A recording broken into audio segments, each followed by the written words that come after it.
when we did Tiny Desk, kind of just piggybacking off of that, there's something that was in the room that I was just like, there was a need from the people that nothing digital could satisfy. And it was literally like they were feeding off how she felt in that moment and how we felt in that moment. And it's evident in the video, and it's just like, okay, yeah, we're playing music, we're playing some songs they know, maybe one or two they didn't, but there was a feeling in the room that was so like, it was undeniable. And those are the things that give me hope in like music and like I said, AI kind of taking its place and being more of a tool than, you know, world domination. You know what I mean? Like Yeah. I feel like I feel like those are the special things that there's still a hunger for the real. You know what I mean? There's still a hunger for authenticity. Real quick, if you're new here, welcome to the TrevBeats Show. Make sure you subscribe if you want to stick around. And for the regulars, if you ever feel compelled to throw some extra support our way, check out the membership options next to the subscribe button. It's strictly for those who want to help us do more, but your viewership is support enough. Now back to the show. TrevBeats Show, TrevBeats Show.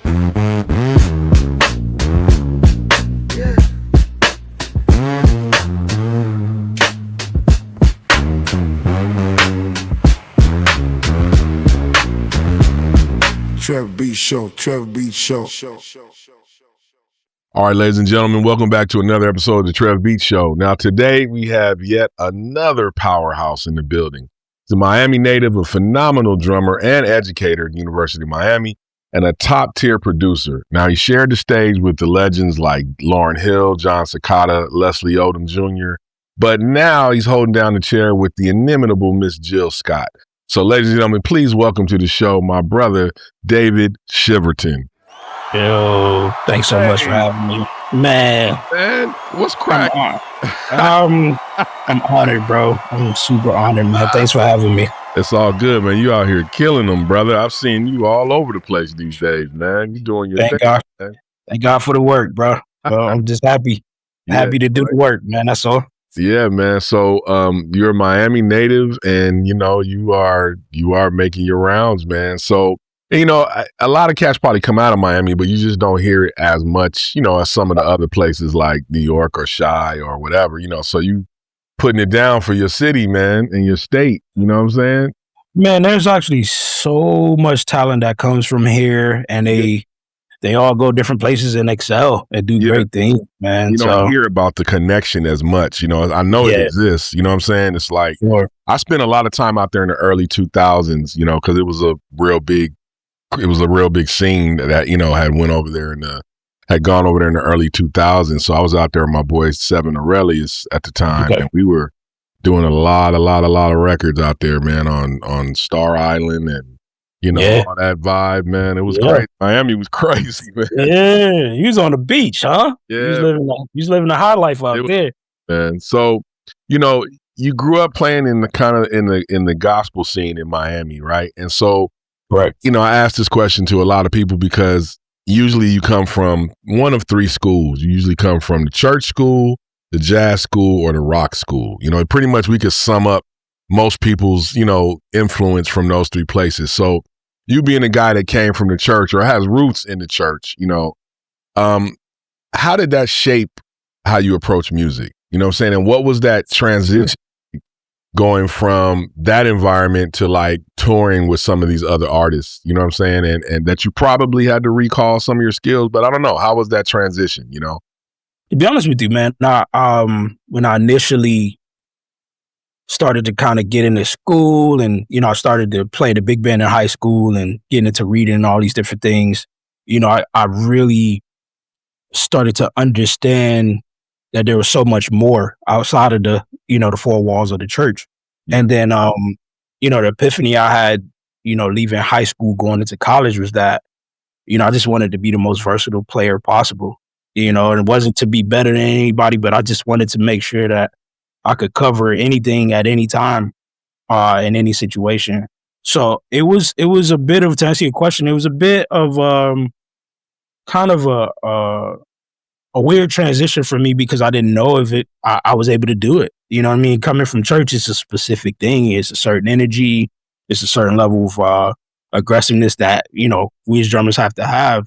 So to be able to kind of, you know, turn the page and, you know, deal with dynamics and finesse and timbre and all these different things that, you know, they all happen in church, but they're not like, you know, they aren't as celebrated necessarily. You know what I mean? Like, you know, being able to like, you know, play a tune at a specific volume, you know what I mean? A mezzo forte, like, you know, these are things that I had to really get introduced to, you know, going into school and playing in the big band. So it was tough at first, but once I really got into it, I understood there was a whole world that would open up for me. So it, I tried my best to just embrace all of it. You know, even when it was super tough for me, like I tried to do my best to just, you know, take it all in and definitely understand where it was taking me.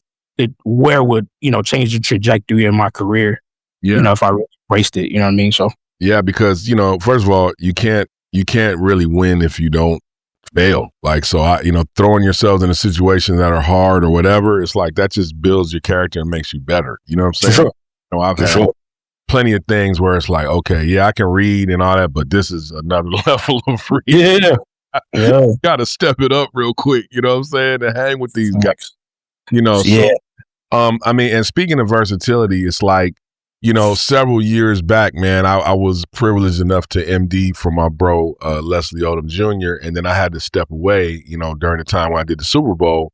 And my boy, Gene Coy, came in and did his thing. But then the keyboard player that I put there, you know, Chris Cadenhead, who is your boy from back in the day, became MD. And man, he brought you in the group. And bro, all I've heard is just curtains. I just heard it's just been smashing, like, you know, and then I was like, okay, I see what it is. Like, this is a guy that's a real well-rounded cat. It's not like the regular, you know, that I do this one thing really well. And your musicianship now is kind of one of the things that you're being known for. It's like, it's not just how fast you play or whatever like that. It's the musicianship, bro, like the total package. You know, people are respecting you out here because of your total package of musicianship. So you produce, you know what I'm saying, and you write and you do all that stuff, but you also have a group where you play two drums, right? Two drummers, SmoOGIES. The SmoOGIES. That's crazy because, you know, I recently went to go see Sput and Justin Brown had a double drum thing, and it's like they just were so complimentary. That's a skill, man, to not step over each other. So, you know what I'm saying? So when you're doing two drums from a production standpoint, you know, how do you and the other drummer approach sharing, you know, the space without stepping on each other? You know what I'm saying? First of all, shout out my brothers, Harvell Nakundi, who's the other drummer, Dion Kerr, who's the bass player, Vaughn V. Keys Henry, who's the keyboard player, and we all collectively produce the music and write together. To answer your question, man, is throwing ego out of the window. You know, you cannot approach something of that magnitude with ego. You know, it's being able to be, you know, have a certain level of servitude when you walk into any musical situation with that type of band or that type of setup. And it's funny because when we play together, people see two drummers and they're like, oh man, it's going to be loud. You know what I mean? And it's so like, it's such an amazing thing for me to see when we play the first song and people look at us like, wait, this is cool. This is kind of cool. Like they're playing with each other. They're, you know, I told the guys, my objective has always been to make people forget they're two drummers immediately. Because I wanted to feel like just a body of music happening. So, you know, and Harvell is an incredible drummer in his own right. He plays with a lot of different people.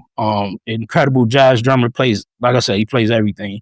So he's totally conscious of, you know, being aware of his surroundings at all times. And I try my best to do the same thing. So, like I said, the objective is just to throw ego out of the window and to make music.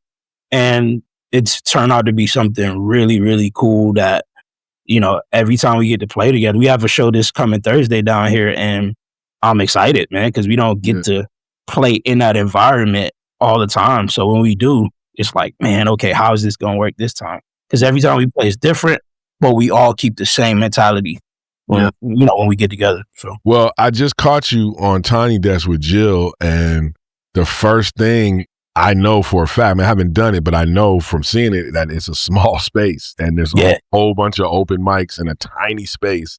Yep. So immediately when you play drums in that room, you got to dial it back. And man, your dynamics on that were impeccable. And it was was no conflict with groove, or it didn't take away from anything. It was just the right thing and the right dynamics in that moment and support. And I think that in itself is something that shows, lack of ego, right? Because if you have ego, you're going to be, I don't care about y'all. I'm about to get mine, Yeah, man. That of course, watching all of, Tiny Desk before we got there, it's just like, oh man, how are we going to achieve this? But I also felt a sense of confidence walking in there, because I'm like, man, these are the type of environments we have to play in all the time, especially as jazz musicians. You got to be able to play, and the table right next to you, they need to be able to speak to each other and hear each other. You got to have that kind of dynamics. It was the same thing when we walked in there. Shout out to Dominique Thomas, the percussionist. Oh yeah, he and I definitely sat and just kind of put it together and said, hey man, all right, cool, let's keep it here. Let's make sure. Shout out to the MD DW Wright, Dwayne Wright, who just he made sure that everything just felt great for Boss Lady. So it was great, man. Yeah, that was phenomenal. I got to say, shout out to whoever that was playing alto flute. That was killer, bro. Damon. Yeah, man. Damon Bennett. I think that's his last name. Yeah. That frequency, it was hitting me like, it sounded like a cold synth, like a cold Moog analog lead. Oh. Man, that's such a buttery tone. People don't use that enough, man, in music. That whole band, man, Damon. Killing. Thelgen on trumpet, man, the singers. Yeah. Adam Smith on guitar, like, man, Eric Wortham on keys, man, the band was just like, it was killing, bro. It happened so fast, because you're like, all right, man, I hope everybody digs it, or I hope everybody feels what we felt in this room, man. Yeah. And to see everybody like feel what we felt, it was really rewarding. Yep. Shout out to my guy Omas Keefe too on the record side, man. Beautiful, beautiful body of work, man. That's really special, man. So, listen, bro, I think that in this day and age, we have to do more than just one thing. You know what I'm saying? We can't just do one thing. We have to know a little bit about production and writing and all these other things, MDing, whatever it may be. So Chiverton Sessions, right? Chiverton Sessions, yeah. Chiverton, I'm sorry. Yeah. Are you good? Yeah, so that's like, I'm into, content creation and audio and all that kind of stuff myself.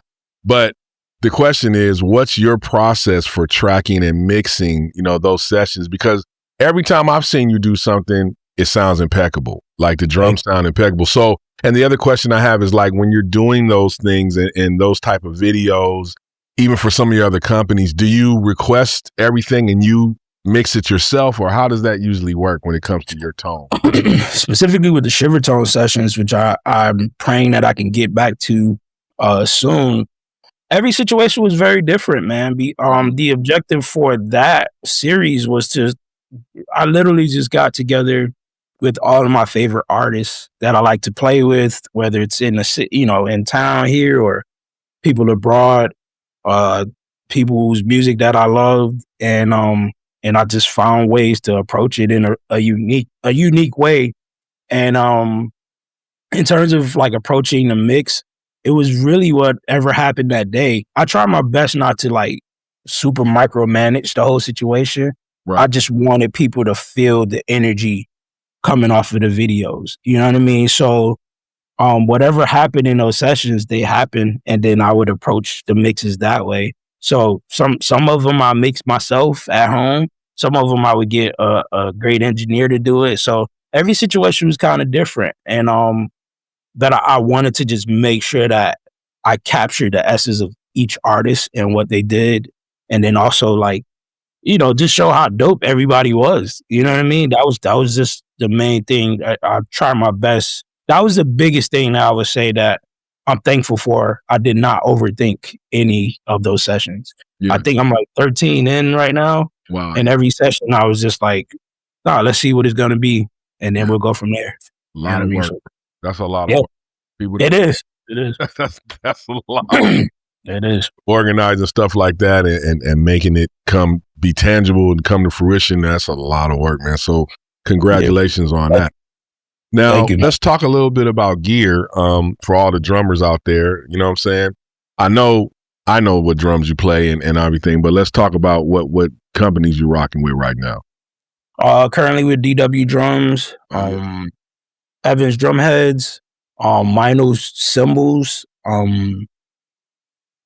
Vic Drumsticks, Slap Plats, Dampeners, Gibraltar Hardware.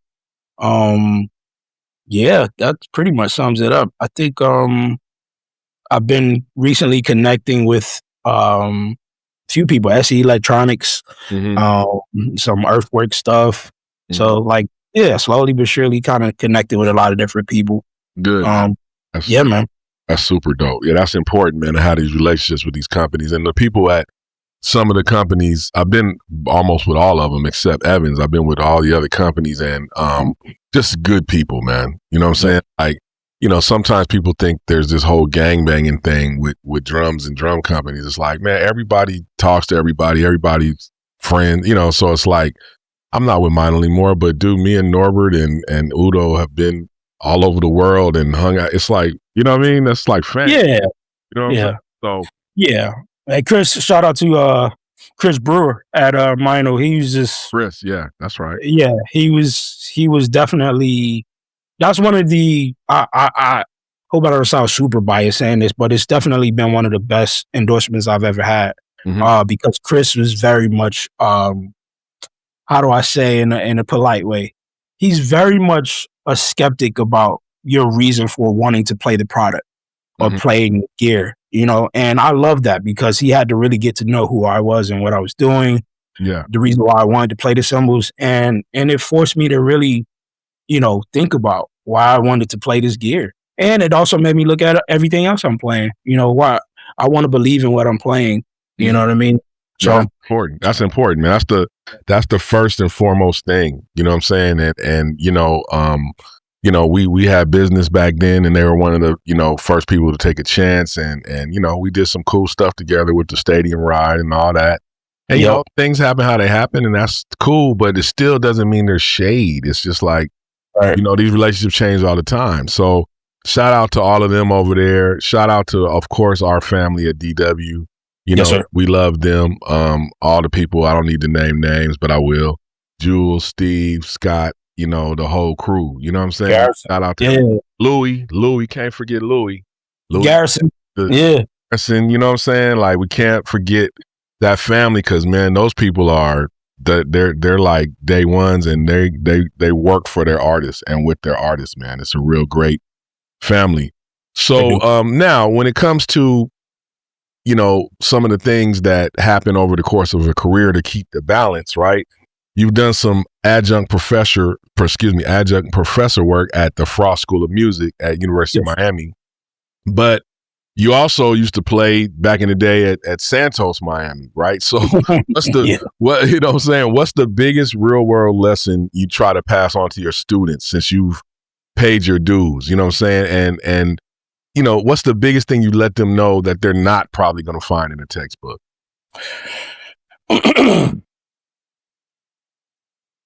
It's imperative that you don't box yourself in. Meaning, I found a lot of students that it's like they're incredible at jazz and this is what they wanted to play, which is awesome. But it's also like, if you want to eat, if you want to pay your bills, you got to be able to pivot. You know what I mean? So that's been a huge thing, especially at Frost, that I really had to kind of, take a few people, aside and say, hey, you have some extremely amazing talent, but you need to understand what's out there waiting.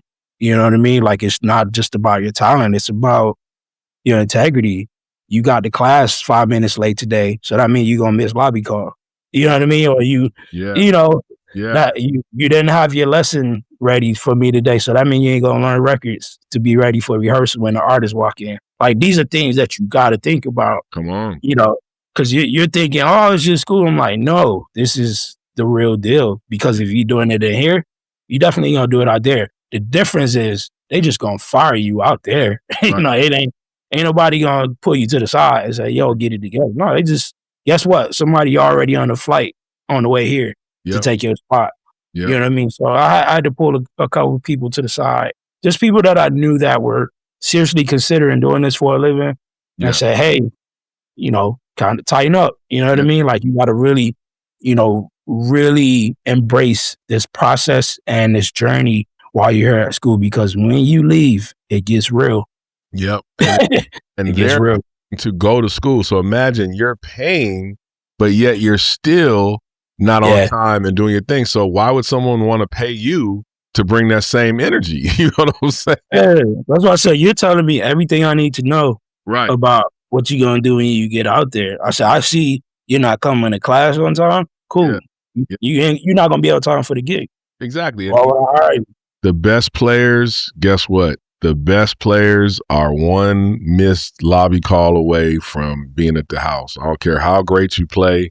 Try that on the road and hold up a bus, or make it so the bus driver's hours get screwed up and all this stuff. These are all little trickle things that happen that you might be thinking about being irresponsible on the road, and you come late and it throws everything off, man. Nobody at that point, doesn't matter how great you play. You know? Yeah, that's legit. Time is money. Yeah, you're literally messing up everybody's money. You know what I mean? So it's good that they have real world people like you telling them real stuff. Because sometimes in school we get the reality gets lost, you know, and people are taught things that are not even really things that they're going to have to apply. And unfortunately, we still see this happening in 2026.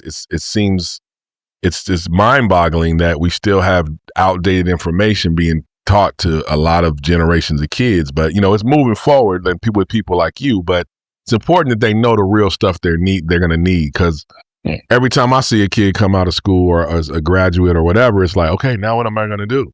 It's like, you know, or when you're in school, there's no hustle. It's like, man, you're in school, access to a studio with the film school right across the way. You mean to tell me you're not in here making loops to give to your composer friends? It's like the mentality is not there for hustling. You know what I'm saying? Yeah, that's you actually called it. That's a good word. That is just, it's kind of, it's very absent in the school nowadays. The hustle is just, cats is just sitting there waiting for people to hand it to them. And it's just like, that's just not how life works. You know, and I try my best not to walk in class and just be the old head, just, you know, beating up on the kids. No, but I'm like, it was funny for me, like, you know, thankfully I've been able to tour while I was teaching at UM. And the one thing that got more respect from a lot of the students was to know that I was actually doing this right now. So I would come back with actual like scenarios and say, yo, this happened this weekend. What would you guys have done? You know, really talk about, you know, different scenarios and things and ways to, you know, kind of deal with real life situations. And you want people to kind of listen just because it's great information, but sometimes it was real life situations I had to bring up so that they can see. It's like, listen, guys, this is happening in real time right now. So, you know, drummers, if you don't know how to play with a click, I don't know what to tell you. Yeah, it's you know, like for real, I was just like, yo, if because that's the first thing that's happening when you walk out of here. Yep, exactly. You know what I mean? Everything is tracks. It's not going back. You know, I came up at the end of the complete analog era when you started seeing, you know, kind of like manual sequences being played and stuff like that. But then when it morphed into the DAWs, it's never going back. So there's always going to be a click because everything has to be in sync. So, man, that's like learning a paradiddle now, you know, and I think learning a DAW is like learning a paradiddle now. Either whatever you pick, but one of them. You know what I'm saying? You have to. Yeah, it's imperative. Drum sound. How do you play an instrument and you don't know how to get drum sounds yourself? You're not always going to have an engineer. You know what I'm saying? So, and I think you touched on something too, man. and I'm glad you said that, because music is one of the only disciplines where you can go to school and be taught by people that have never done it. You're not going to see that in medical. You're not going to see that in law. You're not going to see that in pretty much any other discipline. But music, you can have people that went to school to be teachers of music, but never did music. You know what I'm saying? So like the blind leading the blind at a certain point. You know what I'm saying? And I think now with social media being so rich with free information, I think that the foot's starting to get put on the neck with that type of mentality, and students are like, man, I'm not about to pay you for, you ain't never done it. I just go look on TV, on YouTube with somebody that's cracking. And they're not wrong. Exactly. You know what I'm saying? So, that's a good thing that I'm seeing when people, schools are smart enough to hire people like you. Now, you're a producer, you're not just a drummer. And that means that you sat on the other side of being a drummer. So now, that you are a producer and that you do that stuff, how do you think that has affected your drummer side? Because now you know what it feels like to be on the other side. So now as a producer, you know what I'm saying?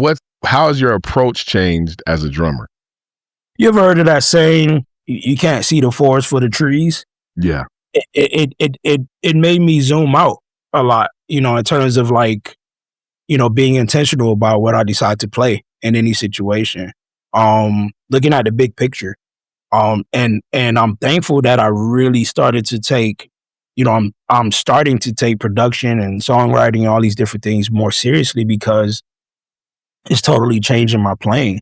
Things that I wasn't considering before, like I look at first now, you know what I mean? From the timbre of the drums, what the type of cymbals. I mean, yeah, we looked at that stuff before, but like legit, they could be the one component that could offset everything. You know what I mean? Like, oh man, I need to ride that's a little bit more pinky in this one spot. And these are things that I'm learning that are super important to like a record. You know what I mean? Producing a record or just moments in a song. Yeah. You know what I mean? Hey, just hit that one time in that spot and that moved everything to where it needed to be. Yeah. So yeah, production has definitely been rewarding in that sense. And like I said, I feel like I'm just starting out on that journey. Seriously, I put out a song maybe 2 years ago and I've been writing a lot more lately. So I'm excited, man, just to see how much I can really get, I guess a revelation about music and composition and how to really structure moments and things like that. So it's a beautiful thing, man. Production is amazing when you could just see the whole picture versus just your one part. You know what I mean? Yeah, I mean, and I think that once you develop that and you start thinking like that, then you start doing things to help the producer, like even as a drummer. So for me, what I started doing some years ago was one specific client, and then I just started doing it all the time for the majority. And this is just record stuff, not, if you were doing music that requires a lot of chops and that stuff, this wouldn't work. But for the last probably 4 or 5 years, when I do records now, I don't play the cymbals. I overdub them. So all crashes and rides, I overdub. And the reason of that is, it's going to allow you to get a little bit more focused drum sound, that you don't have to change in different sections because of the bleed of the crash and stuff. And then you can adjust that overhead, crash sound and ride sound, because the record goes through so many stages. And, when you're playing on it, there might be all kind of variables that happen after you. And if that's baked in, you leave, there's options that you don't have. So I started doing that, man. And you know what, man, for the things that it makes sense on, I think it's cool, but that's the producer mind, and what would I like, I'd like to have more flexibility between that relationship of drums and crashes. So that's what I started doing. So, when you're playing, I'm sure that that's coming out in your playing. And I think that, people that haven't dived into doing the other side, get away from the drum sometime and look at some of these other vantage points, you know what I'm saying? And it'll enhance your drumming. You know what I'm saying? It'll make a better drummer. Now, we all know about how things can be wishy-washy and ups and downs. And so this whole thing is about momentum, right? So between touring and educating and producing, like how do you keep it forward? And I know, just maintaining a schedule. How do you navigate that? Because a lot of times things fall on each other, and there's a big gap, and then everything wants to happen at the same time. It's very frustrating. So how do you navigate that? Man, thank God for my beautiful wife. She's she's a huge component to anything successful that I'm doing.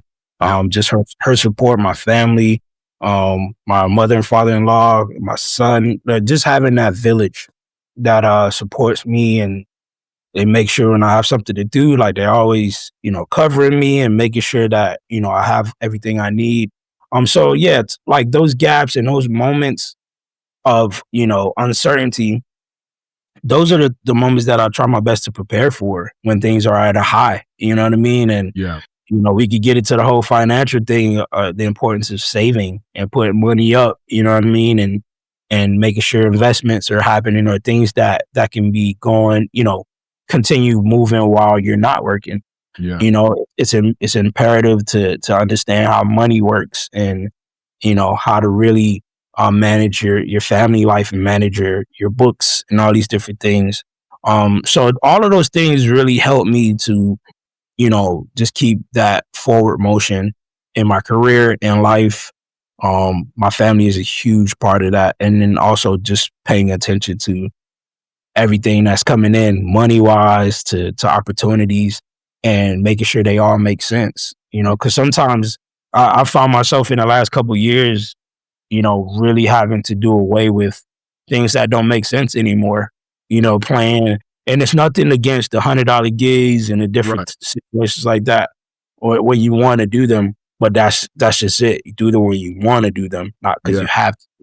You know what I mean? So that's been another thing, trying my best to like make sure things make sense and manage everything that I have, on my plate right. This is also a profession where there are no real, there's no classifications, right? So conceivably, you could do those gigs your whole life if you don't say no and start making your value go up, because there's no scale, right? Because there's always someone willing to do it for nothing or whatever, for the experience or whatever. So it's up to us to maintain that trajectory upward, because listen, I know a lot of people, man, that do huge things and they never stop gigging locally, and then they wonder why they're at a wall, at a ceiling. Right. You know what I'm saying? It's like, man, you didn't make your worth. You didn't realize your worth.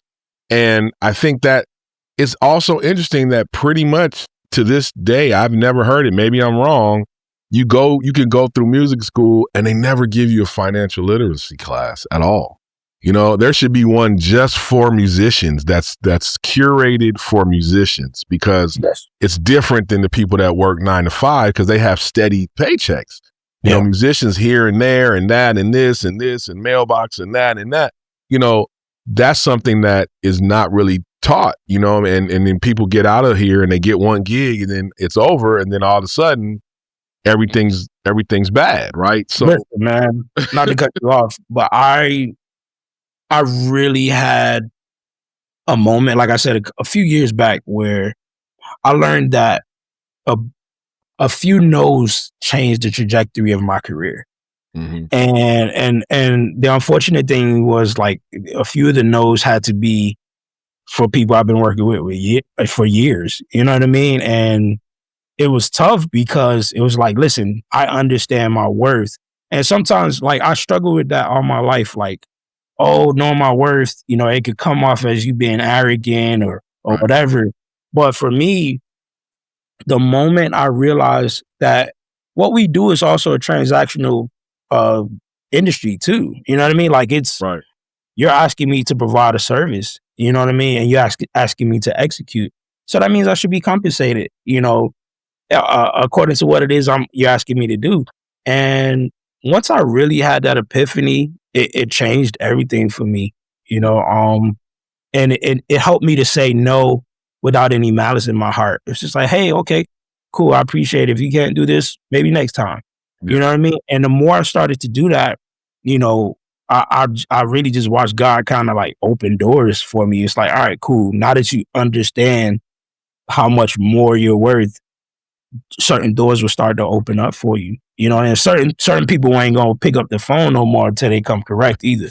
Right. That's real talk. Yeah, that's super Yeah. real talk. And You know what I'm saying? So and sometimes it is hard because you might start with someone or whatever, but then you kind of go to a different place and it feels weird to suddenly be like, yeah, I can't, yesterday's price is not today's price. You know what I'm saying?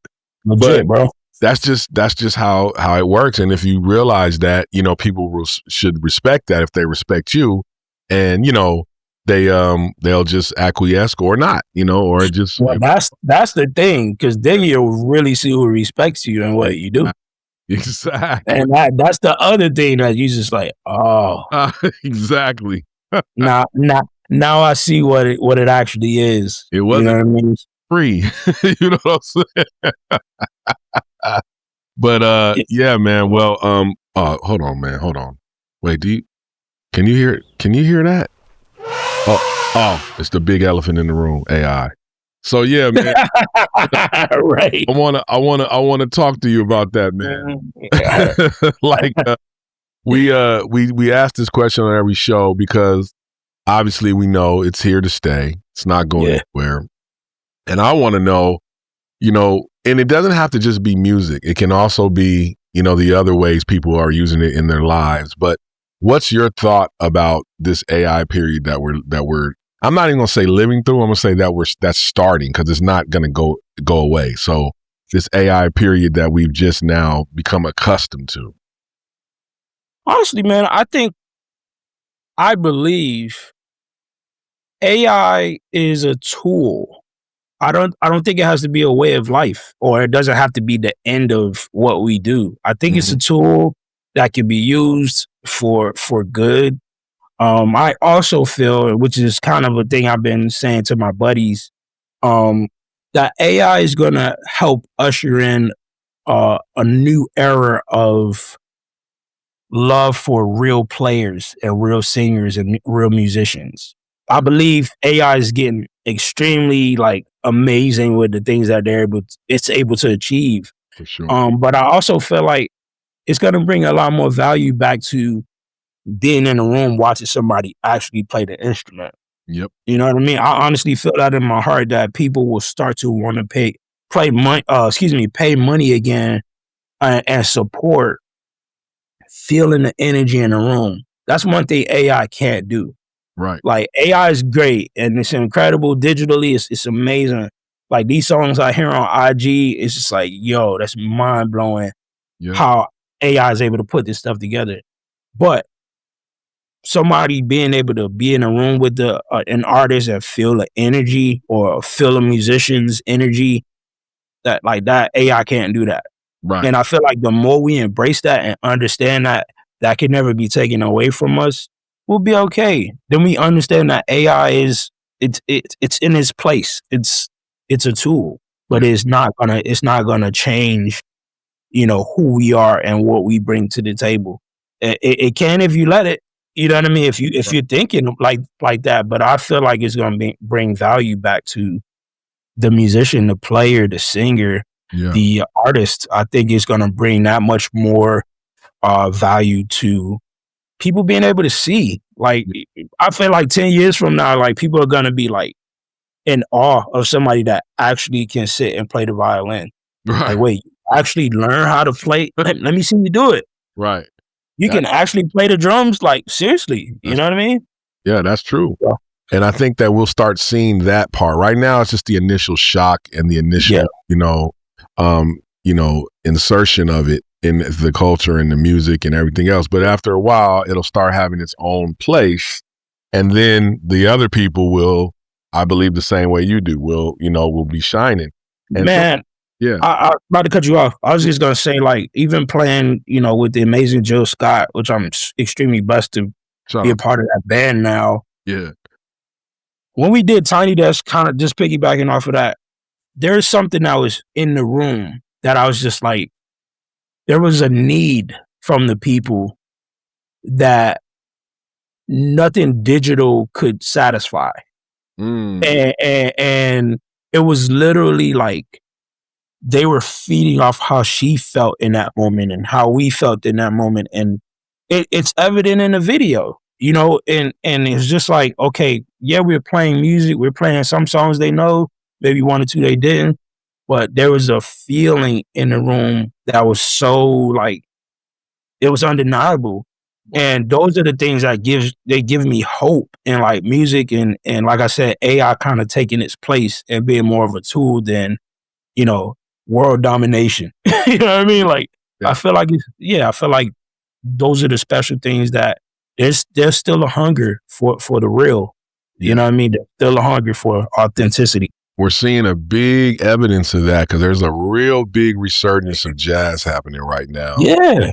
You know, people are, just like you said, you know, I think it's starting to kick off this reaction because, you know, it's funny, man, because it's so slow and kind of, you don't think about the amount of change that's happened. And it's like, just listening to music now, if you go back and listen to some of the old records, it's such a different experience now. It's like we've kind of gotten used to so many fast food things and AI things and stuff we don't know and just all these things. And when you go back and listen to an old classic like a Love Supreme or I go listen to Love, Power, Peace, which is live James Brown 1971 Olympia in Paris, one of the most ridiculous live recordings I've ever heard.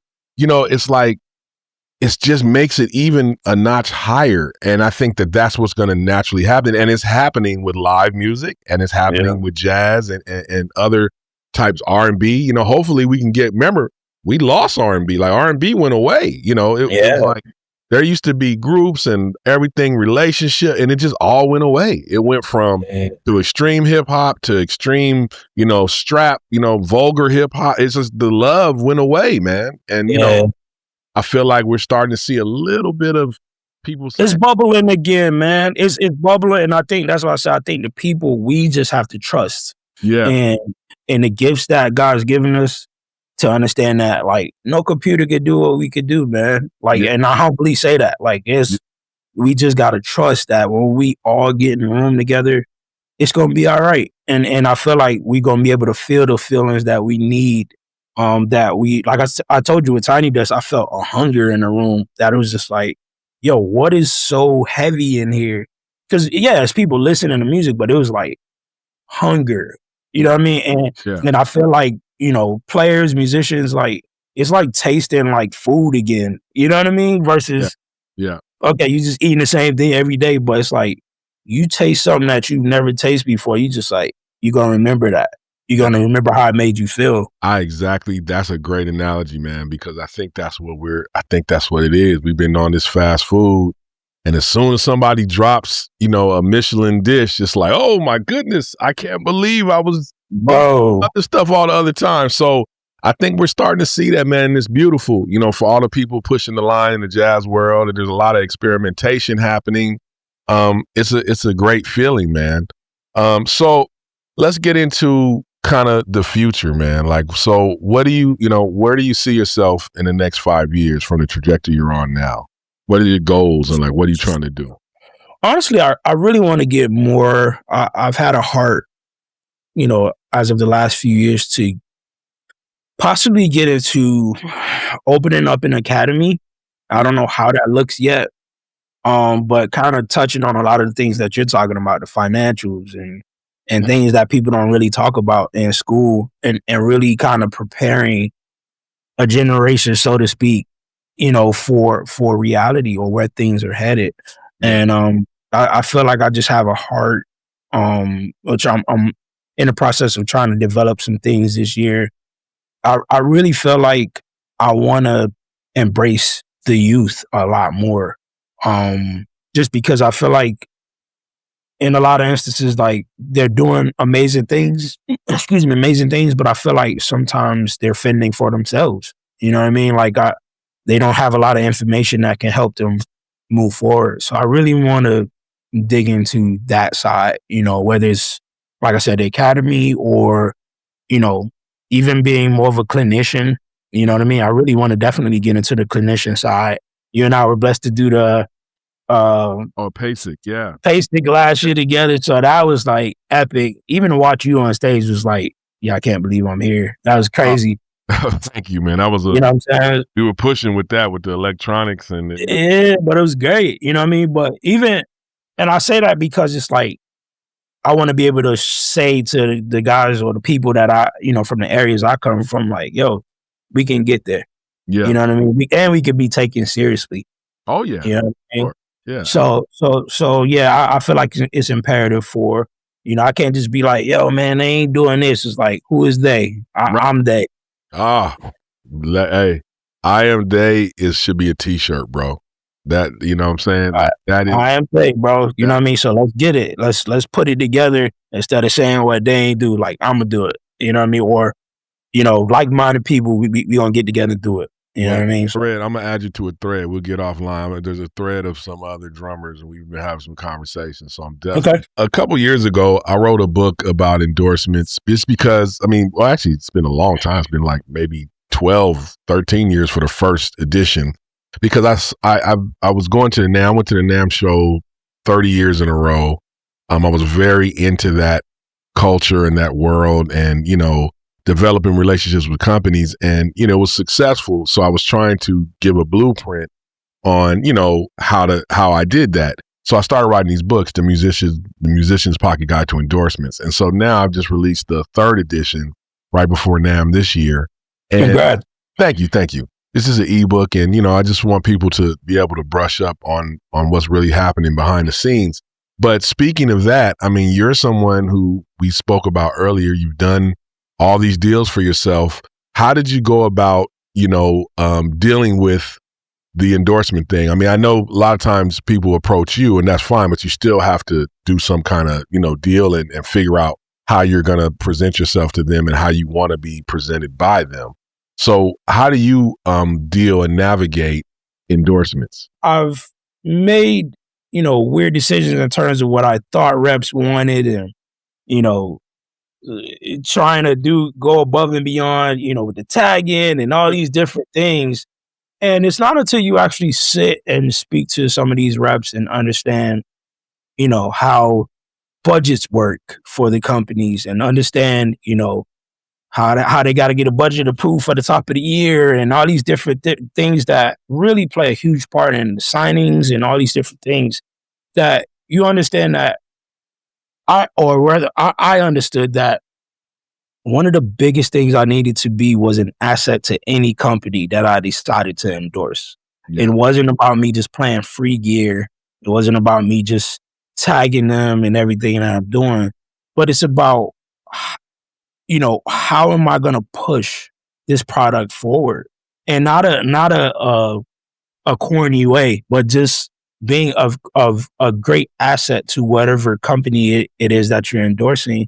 And it really helped me over the years. Like I said, I made a bunch of weird mistakes, with the over tagging and, reaching out to reps a million times and all these different things, until one day, and I have to shout him out because he's a huge reason that I've learned so much about companies. My big brother, Q Robinson, who's an amazing player, but a lot of people don't realize, man, he's such a guru when it pertains to like companies and, understanding how to have conversations with companies and reps and different things like that. So he has been, and he still is a huge reason why I've been able to achieve certain deals with certain companies. And I'm continuing to learn every day, and also being patient.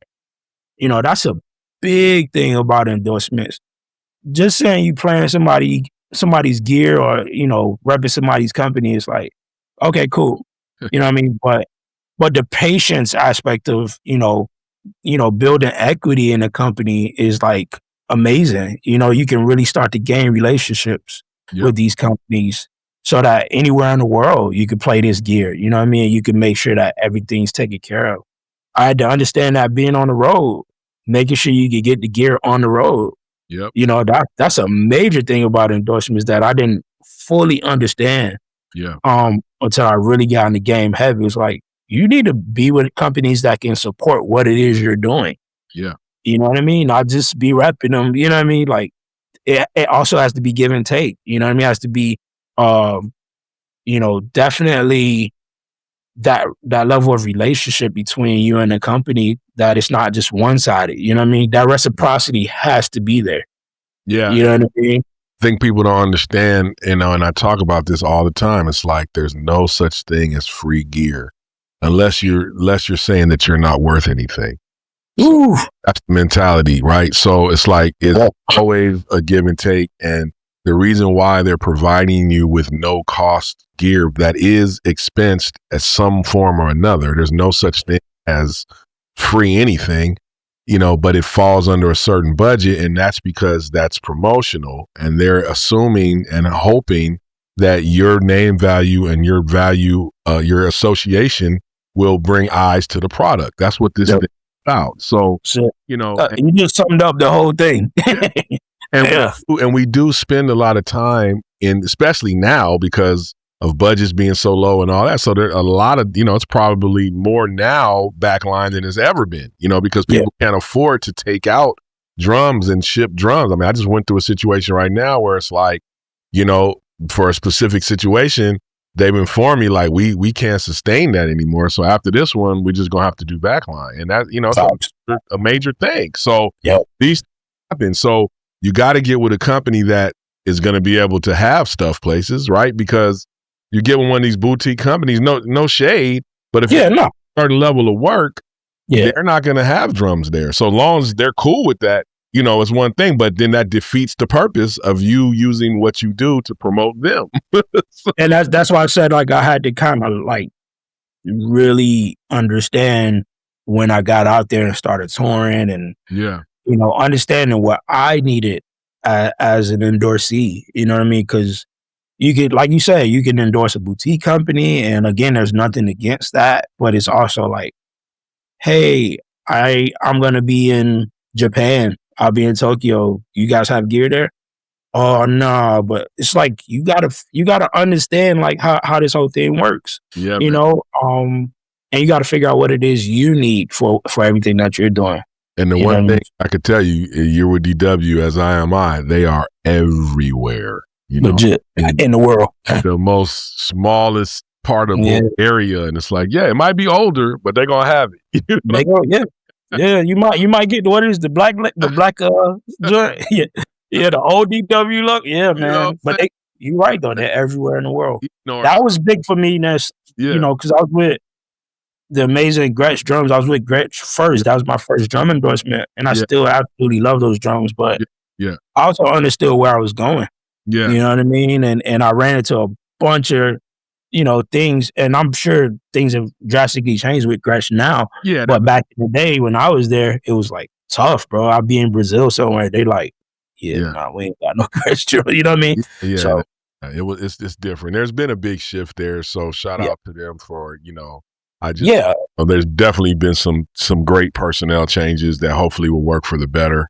Yeah. But I agree. That's a big thing. So, the big three are pretty much always going to be everywhere, which is DW, Pearl, Yamaha. You pretty much can count, and Ludwig maybe Ludwig 4.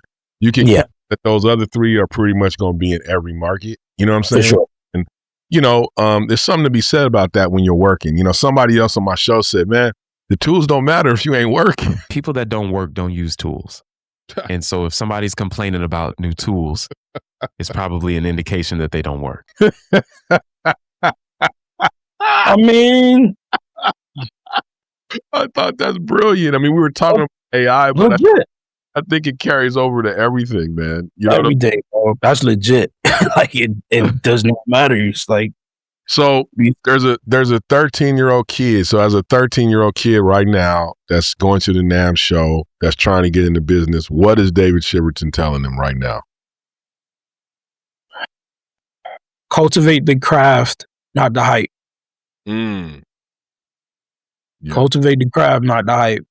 Spend time cultivating what it is that you want to do as a player, as a musician, as a producer, composer. Get into the craft. All that stuff will come later. And you want to be in a place that you can understand what all of that stuff means when it comes. Yeah. And you know, because a lot of times we get these endorsements and we get all these different things before we're ready. Yeah. You know, and that's why I told you I know I can speak for myself. I made a bunch of mistakes and not understanding how the business works. And I'm so thankful to be on the other side of that now, you know, where it's like I understand that who I am as a musician and as an artist has to be the number one reason why I'm, you know, I'm looking to gain partnerships with these companies. It's not because of ego. It's not because of the hype of it, but it's literally because these are the things that I like playing. These are the things that I believe in. And these are the things that I need when I'm on the road to help me do my job.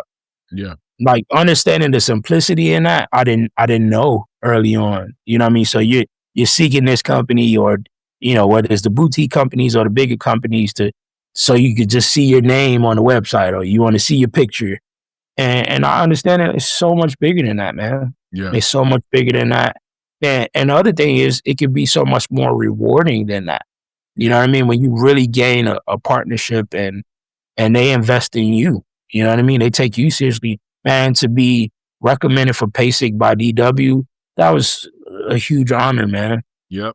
To just say like, yeah, we choose you to represent us. Yep. Alongside people like yourself, man, that was a moment for me that was just like so full circle because you're just like, wow. Yeah. You know what I mean? That means I'm on a trajectory that I've always wanted to be on. You know what I mean? Being taken seriously as an artist and that I have something to say. Right. You know what I mean? So something to say. So yeah, I would say, like I said, cultivate the gift or cultivate what it is you want to do versus the hype. The hype is like, it's the word. It's hype. Yeah. It ain't real. It's a fugazi. What do you say? Fugazi, whatever it's called. And it'll come and go. I mean, you know what I'm saying? You'll get people that, you know, that are all in favor, and then you get people that say, whatever, but you don't control either of those. So it's like, why start to try to deal with something that you can't control, right? So the thing you can control is your skill level and your work ethic. And, you know, that's the thing. That's wise words, man. So, ladies and gentlemen, this is a man of a lot of wise words and a man of wise drum dynamics and fills and pockets and a whole bunch of wise stuff coming from Mr. David Chiverton. So thank you so much for being on the TrevBeats Show, man. It's an honor to have you, bro. And the trajectory of your career is, you know, just beginning, and all I'm seeing is one direction, man. So I can't wait to see where you are in the next 5, 10, 3 years. Is just going to be an amazing career to watch, man. So I'm appreciative of you coming and speaking to me at this time, man. And I got to give you your flowers, man. You have been in this game for a long time, and I just want you to know, man, you're doing amazing things. You're informing us out here, even things that we didn't see coming. Like you were one of the first guys to say, "Yo, y'all check this out in the next year," and it happened just the way you said. Right. So I would say to you, man, just continue to not just be the amazing musician that you are, but just, you know, you're a journalist, man. You know what I mean? You're somebody that is, you know, seriously paying attention to our surroundings, and we appreciate you, man. If you don't hear that enough, thank you. Keep doing it. Appreciate that, man. You know, I take it from the old classic American film, New Jack City. We all we got. We know. All right, cool. Yeah. Yeah, okay. I won't even touch that. You're right, though. You're right. We know what we got. So, yeah, man. Well, David Chiverton, y'all, and all his information and his social media and links and all that will be down in the description. So, you know, we'll see y'all on the next TrevBeats Show. All right. All right. All love, bro. All right, David, man, thank you so much for dropping all this knowledge today. It's been an absolute masterclass. So for everyone watching, make sure you follow David, check out his work with the SmoOGIES, and definitely go see him live on tour when he's with Jill Scott. That's going to do it for today's episode of the TrevBeats Show. Before you head out, do me a huge favor and smash that like button. Drop a comment down below letting us know your favorite takeaway from today's interview. And if you haven't already, hit subscribe so you never miss another episode. Also, head over to the TrevBeats merch store. The link is right down there in the description to grab the latest gear and support the channel. And remember, we have a membership tier backstage that allows you to get some exclusive things and show your support for the channel a little bit more. So we really appreciate everybody for watching. Keep creating, keep pushing, and until the next one, go be great. TrevBeats Show, we out. It's the TrevBeats Show and we out. We out. We out. We out. We out. We out. It's the TrevBeats Show and we out.